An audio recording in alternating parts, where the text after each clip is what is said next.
بسم الله و الصلاة و السلام علی رسول الله.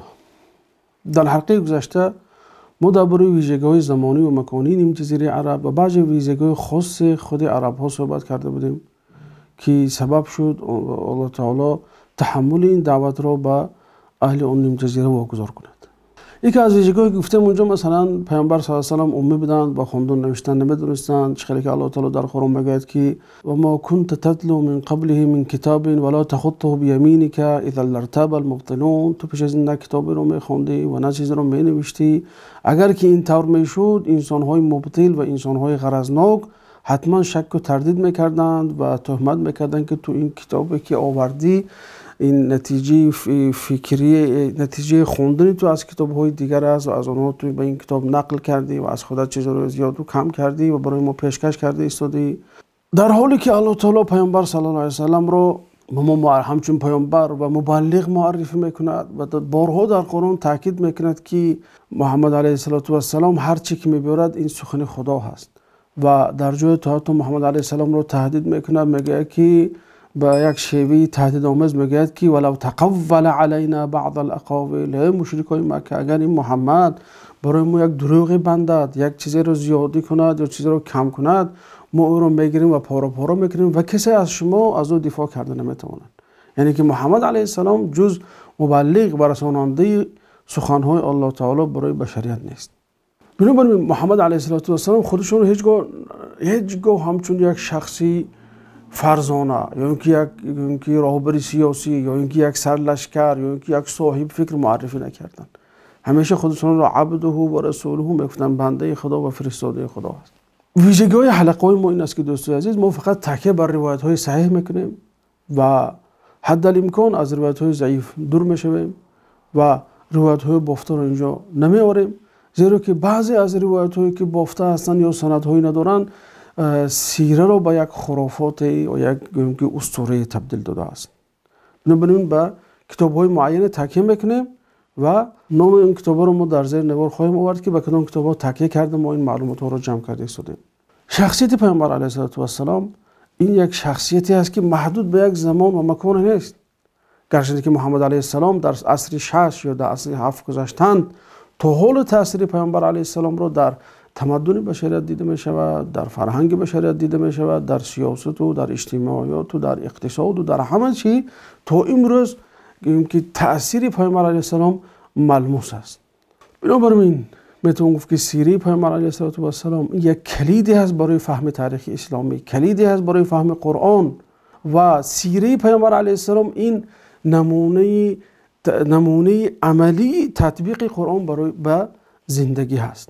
مسلمان را ضرور است که با سیره پیامبر علیه السلام آشنا شود تا اینکه زیر موج پرتلاطم افکار غرضناک نماند که امروز چه بسیارند خیلی فکرها، چه بسیار از فکرهای که باطله که ارزش‌های اسلامی را زیر سوال میبرد، ارزش‌های دینی را زیر سوال میبرد، ارزش‌های ملی را زیر سوال میبرد، چه بسیارند.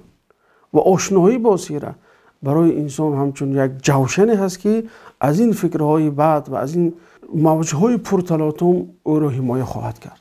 پیش از آن که درباره تولد پیامبر علیه السلام صحبت کنیم، ما درباره علاقه دعوت پیامبر با دعوت دیگر پیامبرانی که پیش از او بودند و مژده دادن پیامبران به محمد علیه السلام صحبت خواهیم کرد. پیامبر علیه السلام علاقه دعوت خودش با دعوت دیگر پیامبران رو وصل نموده، میگه که مثلی و مثل الانبیاء من قبلی که مثل رجل بنا دارا فاحسنها و زینها الا موضع لبنه. میگن که مثال ما و مثال پیامبران گذشته این مثل یک انسانی است که یک خانه ساخت، خانه آراسته کرد، خانه زیبا کرد، مگر یک جای خشتی رو گذاشت و انسان ها داخل میشدن، به اون شگفت زده میشدن، تعجب میکردن از زیبایی اون خانه، لیکن میدیدن که یک خشت نیست، میگفتن که کاش که همین خشت باشد و این خانه با پررگی زیبا شود. و در آخر حدیث پیامبر علیه السلام میگن که من اون خشت هستم و من خاتم پیامبران هستم و من آخرین پیامبر الله تعالی هستم. این روایت امام بخاری است. یعنی اینجا دوستان عزیز علاقه دعوت پیامبر با دعوت دیگر پیامبران رو ببینیم همچون یک تأکید کننده و پر کننده دعوت اونها معرفی شده ایستاده است. دعوت پیامبران اساساً دو بنا داشت. بنا یکمش عقیده هست، بنا دومش تشریع هست. عقیده چی بود دوستای عزیز؟ مضمون عقیده از زمان آدم تا زمان محمد علیه السلام تغییر نیافته است. همون عقیده که آدم علیه السلام آوردند، همون عقیده که نوح آورد، همون عقیده که ابراهیم آورد علیه السلام، موسی علیه السلام، عیسی علیه السلام، همون عقیده رو نیز محمد صلی الله علیه السلام آوردند. پیامبرا با وجود آنکه بر اقوام گوناگون فرستاده شدند، در اطراف و اکناف عالم فرستاده شدند، فقط یک عقیده داشتند، لا اله الا الله. فقط یک عقیده داشتند، ایمان به خدا، ایمان به روز قیامت، ایمان به نبوت، ایمان به جنت، ایمان به دوزخ، ایمان به پل صراط و غیره از چیزهایی که در عقیده آمده است. اما در مسئله شریعت باشد یا اینکه تشریع، این یک قانونگذاری است که حیات افراد با جامعه را به تنظیم می‌دارد، به ترتیب می‌دارد، یا اینکه حیات جامعه با افراد را یا فرد با فرد دیگر را به ترتیب می‌دارد.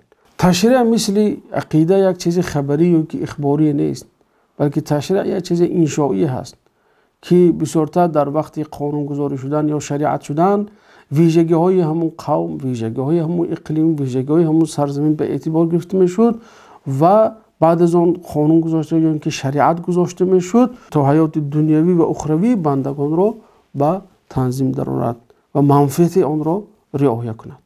مثلا اگر پیامبران پیشین به گروه های خاص می آمدند، به قومیت های خاصی، به منطقه های خاصی، به سرزمین های خاصی می آمدند، آنها قانوناشون نیست خاصی همون قوم ها بود یا خاصی همون ملت ها بود یا خاصی همون سرزمین ها بود. محمد علیه السلام که الله تعالی میگه که ما ارسلناک الا رحمت للعالمین، قانون محمد علیه السلام، شریعتی که محمد علیه السلام آوردند و زمان نمیشناسد، مکان نمیشناسد، فراتر از زمان و مکان است. چون که قانون آمد، شریعت آمد که جایگزین همه شریعت ها.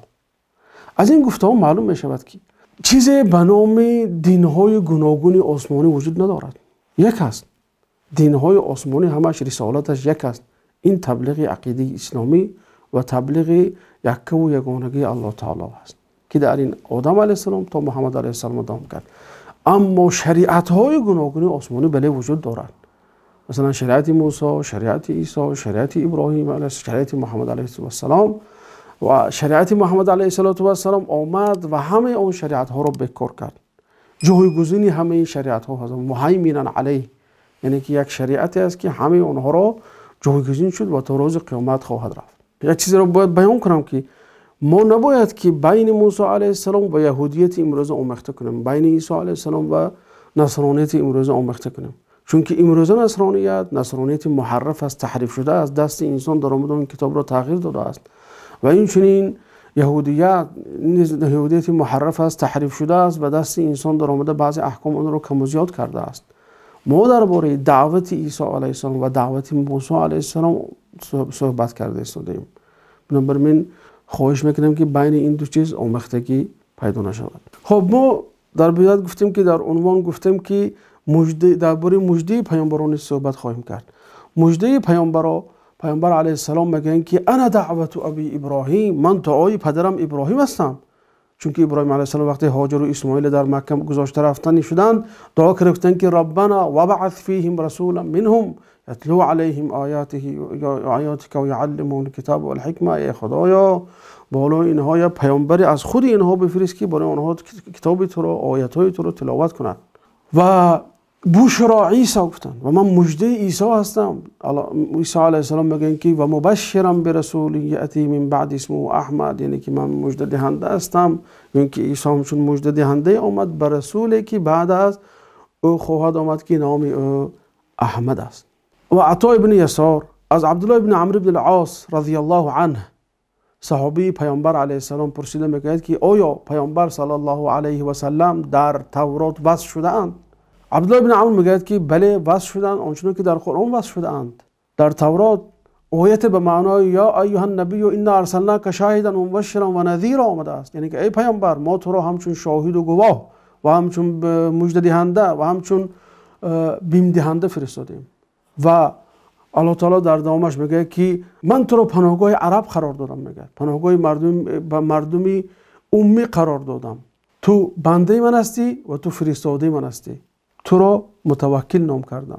بعد میگه که الله تعالی این پیامبر است که وقتی که در بازار میگردد صدایش را بلند نمیکند، با انسان ها تندخویی، دغلی، بدسخنی نمیکند و بدی را با بدی جواب نمیدهد، بلکه با عفو کردن و گذشتن جواب میدهد. همین گویم آیات های تورات در سفر تثنیه آمده است که در اصحاح 17 و 18 آن. دوستان عزیز، پیش از تولد پیامبر علیه السلام بعض ارهاصات شد. ارهاصات چی است؟ میتون گفت ارهاصات این اثبات است یا این علامت است یا اینکه زمینه سازی برای بعثت پیامبر علیه السلام گفت. مثلا یکی از اونها حادثه فیل است. حادثه فیل سال 571 ماه فوریه به وقوع پیوست. پیش از اون که پیامبر تولد شدن به 50 روز پیش حادثه فیل واقع شد. از حادثه فیل ما دو چیز میگیریم. حادثه فیل این که وقتی که فیل آمد یا اینکه لشکری که فیل داشت آمد مکه رو خواست که ضبط کند و استیلا کند، الله تعالی مکه رو حمایت کرد. لیکن برای حمایت مکه مردم مکه آماده نبودند و مردم مکه اصلا ترسیدند و خارج از مکه بیرون رفتند و الله تعالی خودش حمایت خانه رو به عهده خودش گرفت، خانه رو حمایت کرد و میگن که حکمت از این اون است که الله تعالی نمیخواست که این خانه را شرف دفاع از خانه رو مشرکا داشته باشند. تو اینکه روزی که پیامبر آیند و وقت دعوای پیغمبری کنن نگن که ما این خانه رو حمایت کردیم، ما صاحب این خانه هستیم. بنابراین الله تعالی حمایت خانه رو به عهده خودش گذاشت و مشرکای دلشان رو وهم انداخت و اونها از مکه بیرون رفتند. این یکمین حکمت است. تو اینکه اگر که وقتی که پیامبر آمد اونها اقتضا میکرد، این حادثه اقتضا میکرد که اونها داوان به سوی پیامبر آیند و رسالت پیامبر رو قبول کنند، چون که همین خدا بود که خانه اونها رو دفاع کرد. دیومش از این فایده که از این حادثه گرفته میشد این است که الله تعالی نخواست که یک اصطلاحگر اجنبی، یک اصطلاحگری که از هزارها کیلومتر آمده است بالای خانه او حکومت کند، بالای خانه او استیلا کند، زیرا که بعد از چند روز باید پیامبر تولد میشد که این در این سرزمینی که این سرزمین گهواره رسالت آخران خواهد بود و این پیامبر نباید که زیر تاثیر این اصطلاحگرا قرار گیرد، نباید که عاملهای خارجی به دعوت پیامبر تاثیر رساند و پیامبر نتواند که آشکار کند دعوت خودش را یا آشکارا یا اینکه هر چیزی که در گوییم که شریعتش آمده است از گفتن آن نهراسد یا اینکه محدودیت های پیدا نشود. مثلا اگر در حالت اصطلاح کردن این نصرانی های ابرهه در مکه پیامبر صلی الله علیه و سلم ظهور میکردند، شاید اونها میگفتند که میلش تو دینت دعوت کن، مردم به دین خدا دعوت کن، لکن فقط در مسئله عیسی گپ نزن، در مسئله تثلیث گپ نزن. اینکه باید که چند آیت از سوره آل عمران حذف شود، چند آیت از سوره مائده حذف شود. یعنی بنابراین الله تعالی این سرزمین را از اصطلاحگران اجنبی گویم که ایمن نگه داشت، این چنین از گویم که شرف دفاع مشرکان نیز الله تعالی مکه را ایمن نگاه داشت و اینکه اونها نیز پگاه دعوا نکنند، بالای پیامبر زبان درازی نکنند. دیگر از ارهاصات ها، دیگر از علامت های پیامبری این بود که مادرشان آمینه چخیلی که در روایت آمده است گفتن که وقتی که من دیدم که بعضی گفتن که در خواب دیدند یا اینکه بعضی گفتن که در حالت بیدار وقتی تولد کردن دیدن که از اون کس نور جدا شده است و این در روایت امام احمد و ابن حبان و بیهقی آمده است. غیر از این از ارهاصات های دیگری بود که پیامبر علیه السلام میگن که من بدونم که در مکه سنگ بود که وقتی من میگذشتم به من سلام میداد. این هم از ارهاصات است.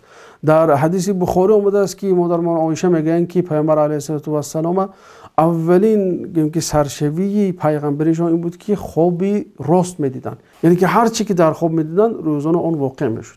این از دیگر علامت های پیامبر، علامت ارهاصات های پیامبرشان یا اینکه اثبات پیامبرشان این حادثه شق الصدر و شکافتن سینه پیامبر که در بودی بن سعد به وقوع پیوسته بود.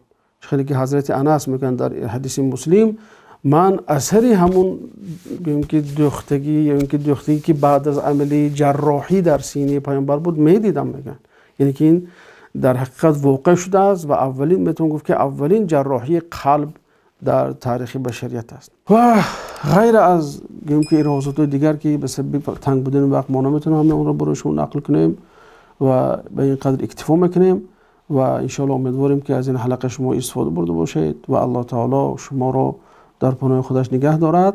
سلام علیکم تا حلقه دیگر.